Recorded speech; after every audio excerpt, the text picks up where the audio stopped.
Малко повече камъни са станали от последното ти идване. Станали са. Здрасти. Добър ден.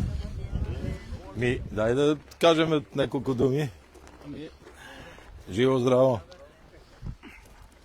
Значи ние продължихме и с възстановяването на каменните структури, защото те са все пак най-важните. Това се оказа, че аз не бях съвсем сигурен, това е единствената каменна крепост от затворен вид, не само в Европа. И Предна Азия, дето тръгва цивилизацията. Да могат да видят хората. Те, които ни гледат. Защото в археологията бая работи се направиха, това ето как. И трябва да се направят и повече. Трябва ни стратегия за археологическото наследство. Защото съседните страни правят страшно много, влагат пари и това Ама ние малко с тебе, с Овчаров, с другите в Хераклея, Ксинтия, малко аматьорски, в смисъл от моя страна аматьорски, от вас професионално. И станаха Перперикон, стана тук, стана солниците. Ама добре, че помагаше.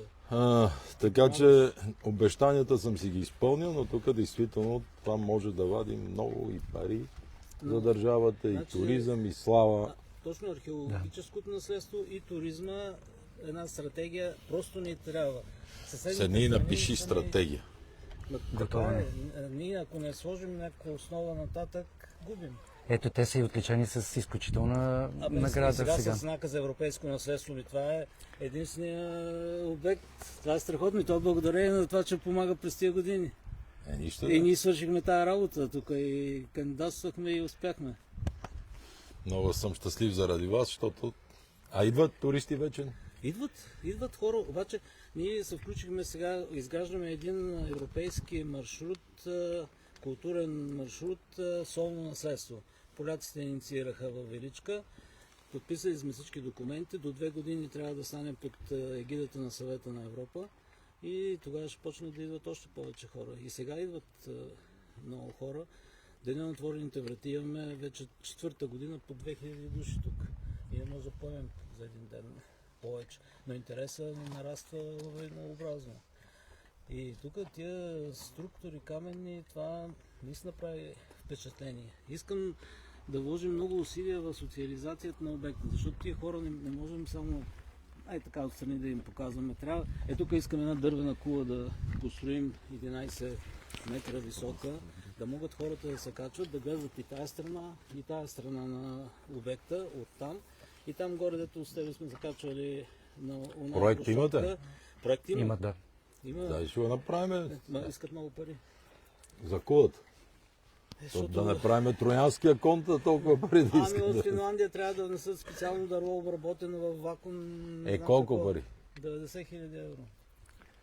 За една кула.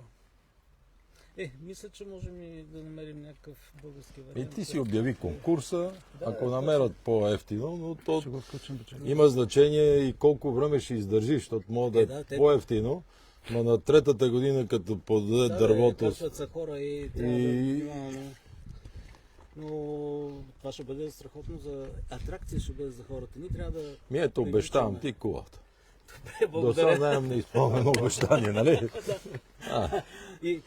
И по този повод тук е господин кмета да обещае да ми даде една бройка за музея. Организатор ми трябва. Сега с знака за европейско наследство. Тук трябва да правим фестивали. Тук връзка деца трябва да идват от региона, от Румъния ще привлечем, защото всичко това се изисква. Вчера кмета на Бяла Русенско, той къв музей е направил там на Колев. Да, сега погледнах снимки. Гледаше. И ето както му е прилежащия терен, като си направил едни беседка, примерно 20 метра беседка, която зимата се кукерски огньове, янтра минава реката покрай тях. Красота страшна. Подобно нещо, тук поне терен има. Има и там на паркинга можем да организираме този фестивал. Аз съм говорил с двама-трима изявени... Елате да слушате, бе. Това е без пари професор ни говори. Обикновено взимат бая пари за лекции. По този начин ще докажем... И той е от истинските, където... Аз съм от тези ваковски професори, които... Тия старите професори, които до живот можем да пишем, че сме професор. По новия закон, който се пенсионира, вече теоретично няма право да се пише професор, защото той е длъжно сега по новия закон. Както и да е, това са странични неща. Аз няколко човека познавам професори в археологията и те до живот ще си останете. Хората направили солниците, хората направили, човека направил Перперикон, Хераклеас, Синтика. Тук... обекти, които трябва да се организира посещение на хора, трябва да се рекламираме.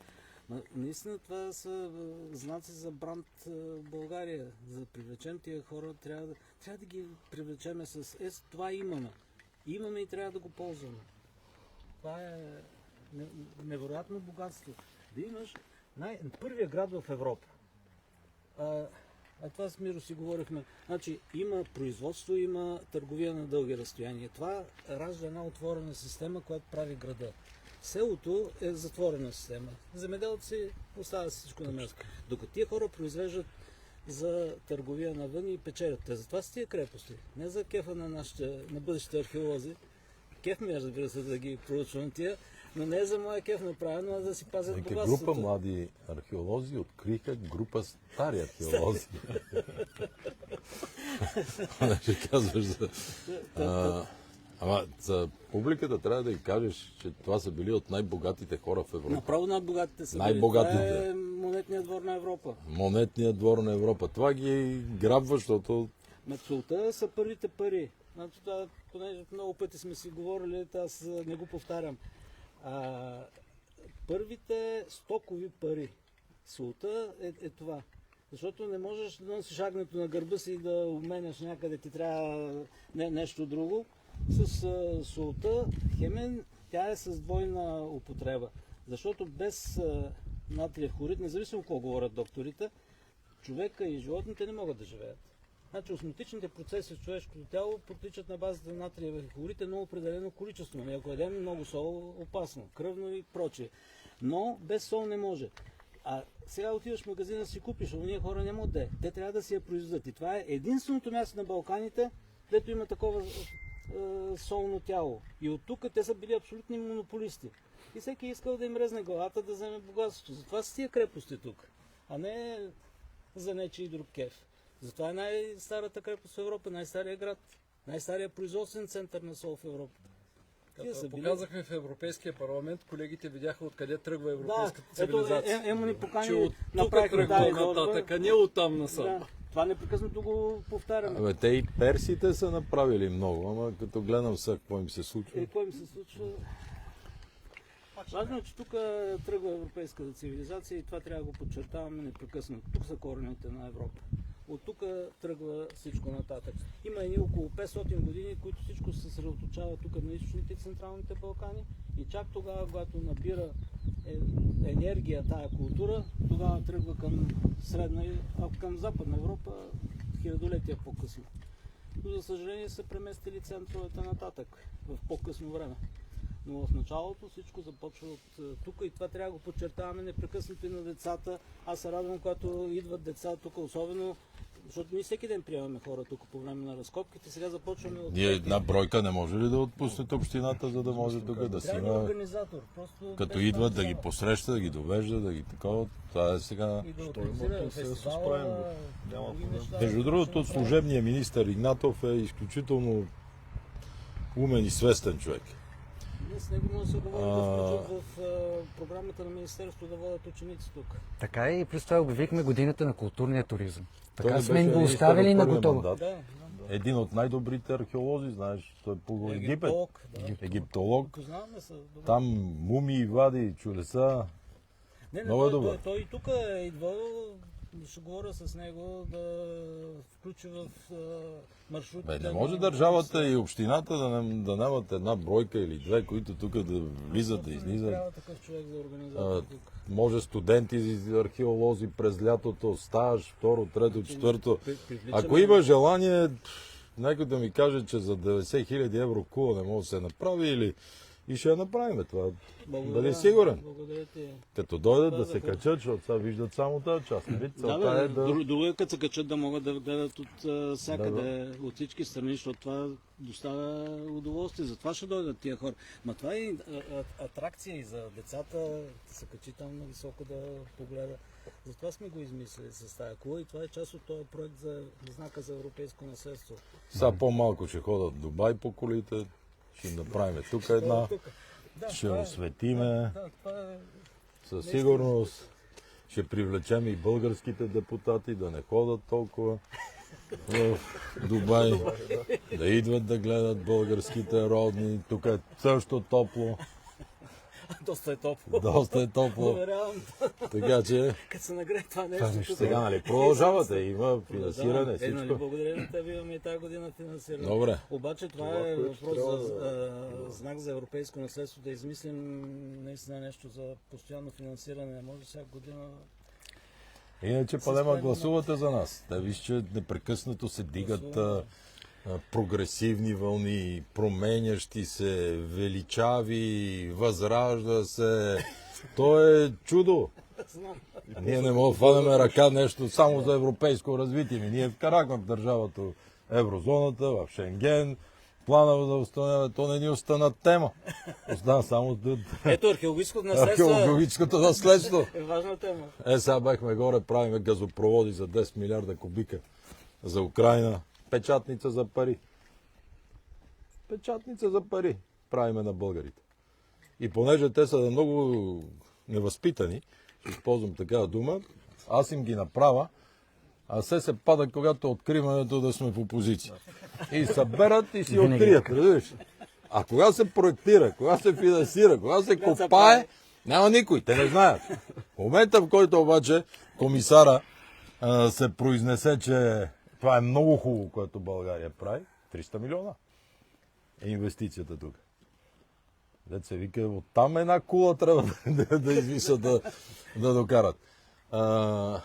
И като дойде за откриване, так съберат си и викат, то ние го направихме. А кога го направихте, бе? Дайте едно нещо, аз ваше да открия. Отидеха, откриха ми в Бургас залата. Почнахме от Тископ. Те отидеха, откриха. Викат и други правителства се ръхали. Кой си работа? Все едно аз да кажа, поне съм бил 4 пъти тук, или 5. Така, вижте какво откривам сега. Аз съм археолог. Е, същата работа. Неблагодарна работа. Тук е толкова си помогнал, че нямаше да стигнем до тук без това. Искам да кажа, че Провария е много задължена на академик Николов и на всички правителства на ГЕРБ за Чакай, това аз нещо също да ти се викам осъществи. професора. Така ми вика, моля се, не искам да ми викат академик. Да.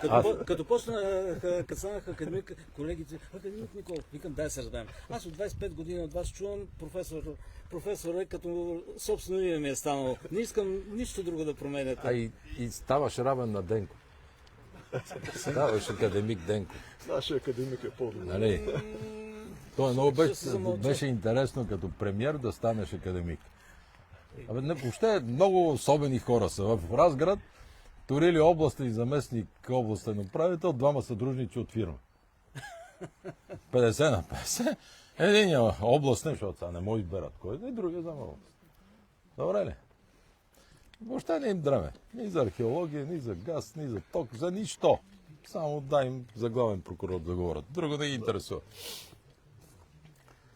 Трябва повече за култура. Това, което имаме различно от другите, това трябва наистина да бъде акцент. Не, сега съм спокоен, защото той професор, той да не стане и той академик са Игнатов, докато е служебен министър.